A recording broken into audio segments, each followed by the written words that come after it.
رسول اللہ صلی اللہ علیہ وآلہ وسلم نے صحابہ کرام کو نماز پڑھائی. فلما سلم، جب سلام پھیرا، اقبل علینا بوجہی، متوجہ ہوئے، فقال مجالسکم، اپنی جگہوں میں بیٹھے رہو. هل منکم الرجل اذا اتى اہلہ واغلق علیہ بابہ وارخى سترہ ثم يخرج فيحدث فيقول فعلت بأہلی کذا وفعلت بأہلی کذا. بتاؤ تم میں کوئی ایسا شخص ہے جو اپنے گھر جائے، اپنے کمرے میں داخل ہو، دروازہ بند کر لے، پردے لٹکا لے، اور پھر باہر نکلے اور کہے کہ میں نے کمرے میں یہ کیا یہ کیا. فسکتوا، سب خاموش ہو گئے. فاقبل علی النساء، پھر عورتوں کو متوجہ ہوئے. قال هل منکن من تحدث، کوئی ہے تم عورتوں میں سے بھی جو ایسی حرکت کرتی ہو. فجست فتاة انکعاب على احدى ركبتيها وتطاولت ليراها رسول الله صلى الله عليه وسلم ويسمع كلامها فقالت اي والله. ایک عورت جس کا لمبا قد تھا، وہ کہتی ہیں سرتاج رسول، نہ مرد بول رہے ہیں نہ عورتیں بول رہی ہیں، اور یہ حرکت دونوں طرف سے سامنے آتی ہے. رسول اللہ صلی اللہ علیہ وسلم نے فرمایا هل تدرون ما مثل من فعل ذلك، جانتے ہو جو اس طرح راز افشا کرتا ہے اس کی مثال کیا ہے؟ مثل شیطان و شیطانہ لقی احدهما صاحبه بالسکہ فقضى حاجته منها والناس ينظرون الیہ. اس کی مثال تو ایک شیطان کی ہے جو مؤنث شیطان کے پاس آئے، اپنی حاجت کو پورا کرے اور لوگ اسے دیکھ رہے ہوں. رسول اللہ صلی اللہ علیہ وآلہ وسلم نے عورت کی عزت، اس کی حشمت، اس کی عصمت کی حفاظت کے لیے واجب قرار دے دیا. کسی مرد کے لیے جائز نہیں کہ اس کو فکری طور پر ٹارچر کرے یا اس کی عزت کو پامال ہونے دے. نہیں، مومن کی غیرت تو یہ ہے من قتل دون عرضی فہو شہید. اپنی گھر والی کی جان بچاتے ہوئے، اس کی عزت بچاتے ہوئے اگر کوئی قتل ہو جاتا ہے، فرمایا وہ شہید ہوگا. میری اللہ مالک الملک سے دعا ہے، اللہ مالک الملک ہم سب کو ان حقوق کو سمجھ کر اپنی زندگی میں شامل کرنے کی توفیق عطا فرمائے. میں آخر میں 3 گزارشیں آپ کے سامنے رکھتے ہوئے بات کو ختم کرنا چاہوں گا. سب سے پہلی گزارش مردوں کے لیے بھی عورتوں کے لیے بھی، وہ گھر جو بن چکے ہیں یا کل کو بننے والے ہیں، اگر چاہتے ہیں مطمئن خاندان ہو، دنیا میں سکون ہو، وقار ہو، عزت والی، خوشی والی، راحت والی، سرور والی زندگی بھی گزاریں اور کل قیامت کو جنت کے مستحق بھی بن جائیں، تو پہلی گزارش نیک بنو گے، ایک بنو گے. صحابہ کرام کو یہی چیز میسر تھی. اگر ان کو کوئی تکلیف پہنچتی، دیکھتے کہ بیوی ناراض ہے، دیکھتے کہ بیوی بات نہیں مانتی، تو سلف کیا کہتے ہیں؟ انی لأعصی وارى اثرہ فی اہلی ودابتی. میں اللہ کی نافرمانی کرتا ہوں تو مجھے اپنے گھر میں اس نافرمانی کے اثرات نظر آتے ہیں، بیوی میری بات نہیں مانتی، اور میری سواری میں اس کے اثرات نظر آتے ہیں، سواری تبختر کرتی ہے، بدعتی نظر آتی ہے، سواری کرنے نہیں دیتی. سلف کا تو یہ اصول تھا. یہی وجہ ہے امام شعبی رحمہ اللہ تعالی قاضی شریح سے پوچھتے ہیں کیف اہلک، بتاؤ اپنے گھر والوں کے متعلق وہ کیسے ہیں. مسلمانوں، یہ ہے زندگی گزارنے کا ڈھنگ. قاضی شریح بیان کرتے ہیں من 20 عاما لم ار ما یبغضنی من اہلی، 20 سال ہو گئے میری شادی کو ہوئے، آج تک میری بیوی سے وہ بات صادر نہیں ہوئی جو مجھے غصہ دلا دے.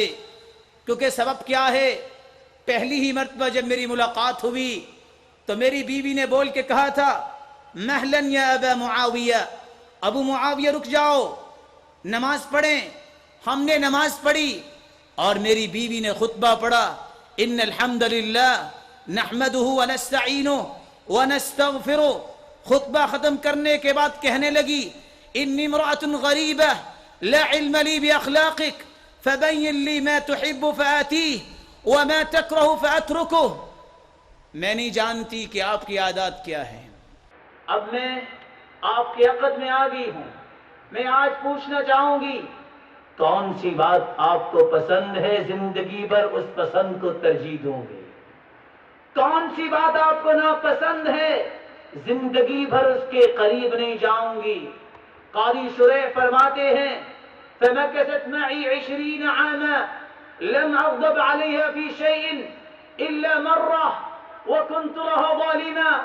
20 سال گزر گئے، ایک مرتبہ میں نے اس پہ غصہ کیا اور مجھے بعد میں احساس ہوا کہ میرا غصہ کرنا بھی ظلم تھا. رسول اللہ صلی اللہ علیہ وآلہ وسلم نے تربیت ہی ایسے کی صحابہ کی، صحابہ نے تربیت ہی ایسے کی تابعین کی. حالت یہ ہے، مرد یہ کرتے ہیں کہ میری برائی کی وجہ سے میری بیوی بات نہیں مانتی ہوگی، اور عورتوں کی حالت دیکھیے.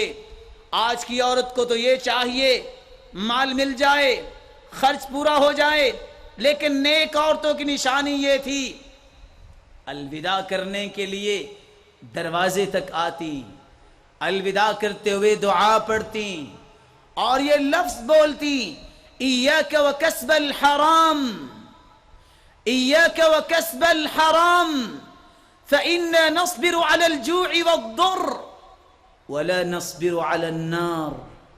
اے جانے والے، اللہ کی امانت و ضمانت میں جاؤ، لیکن یاد رکھنا حرام سے بچ جانا. میں اور میرے بچے بھوک تو برداشت کر سکتے ہیں، تکلیف تو برداشت کر سکتے ہیں، لیکن حرام کمائی کی وجہ سے قیامت کے دن جہنم کی آگ برداشت نہیں کر سکیں گے. ایاک وکسب الحرام. اس وجہ سے ان گھروں میں رونقیں تھی، اس وجہ سے ان گھروں میں وقار تھا، ان کے اندر خوف خدا تھا، ان کے اندر اللہ سبحانہ و تعالی کا خوف تھا. رسول اللہ صلی اللہ علیہ وآلہ وسلم کی تربیت دیکھیے. عمر بن عبد العزیز رحمۃ اللہ علیہ، جس کی بیوی، اور یہ بات میں اس لیے بیان کرنا چاہتا ہوں، کچھ لوگوں کا نظریہ ہے مال ہو تو پھر وہ خدمت نہیں کر سکتی، مالدار عورت اپنے خاوند کی پرواہ نہیں کرتی. مال کی وجہ سے عمر بن عبد العزیز کی بیوی، جس کے بارے میں لکھنے والا لکھتا ہے، بنت الخلیفہ والخلیفۃ جدها، اخت الخلائف والخلیفۃ زوجها. بنت الخلیفہ عبد الملک بن مروان کی بیٹی فاطمہ، جس کا باپ بھی خلیفہ، والخلیفۃ جدها، جس کا دادا بھی خلیفہ مروان بن حکم. اخت الخلائف، 3 خلفاء کی بہن، ولید، سلمان اور ہشام، تینوں خلیفہ ہیں بھائی. والخلیفۃ زوجها، خاوند بھی خلیفہ ہے عمر بن عبد العزیز رحمت اللہ علیہ. حالت یہ ہے، عمر بن عبد العزیز تشریف لائے، عشاء کی نماز پڑھی، تہجد پڑھی، ہاتھ اٹھائے، رو رہے ہیں، دعا مانگ رہے ہیں. اور دعا کیا ہے؟ 99 میں حکومت اس نے سنبھالی، 101 میں اللہ کے پاس چلے گئے، 2 سال حکومت میں کائنات میں عدل کو قائم کیا. سبب کیا تھا؟ اللہ کا خوف تھا. رو رہے ہیں اور بلایا اپنی بیوی کو، ادھر آؤ، بیٹھو، جنت چاہتی ہو تو بات مان لو، اگر جنت نہیں چاہتی تو میں اجازت چاہوں گا، مجھ سے فراق حاصل کر لو. کہا کیسے جنت ملے گی؟ کہا وہ جو مشہور ہے کہ وہ ہیرا جو تیرے باپ نے تجھے دیا ہے، جو سب سے مہنگا ہیرا ہے، میں چاہتا ہوں بیت المال میں جمع کروا دو. کہا مجھے جنت چاہیے، اپنا مال اٹھایا، بیت المال میں جمع کروا دیا. عمر بن عبد العزیز رحمت اللہ علیہ کو غلام نے کھانا پیش کیا، زہر دے دی، سمجھ آ گئی کہ زہر کھا گیا ہوں. اس کو بلایا، کہا بتاؤ کھانے میں کیا ڈالا تھا؟ جواب دیتا ہے غلام کے زہر ڈالا تھا. کہا کیوں ڈالا تھا؟ کا 1000 درہم انعام لینے کے لیے. کہا وہ درہم کہاں ہیں؟ کہنے لگا گھر میں چھپائے ہوئے ہیں. کہا لے کے آؤ. 1000 درہم لیے, بیت المال میں جمع کروا دیے. کہا بھاگ جاؤ, اگر میں اللہ کے پاس چلا گیا تو لوگ تجھے قتل کر دیں گے, بھاگ جاؤ. اس کو بھگا دیا. وہ 1000 درہم بھی بیت المال میں جمع کروایا. وہ تو دنیا سے چلے گئے. بھائی پھر خلیفہ بنا. کہتا ہے بہن اگر کہو تو وہ ہیرا واپس لوٹا دوں. کہا جس جنت کا سودا اس کی زندگی میں کیا ہے وہ سودے کو ختم نہیں کر سکتی. یہ تربیت تھی.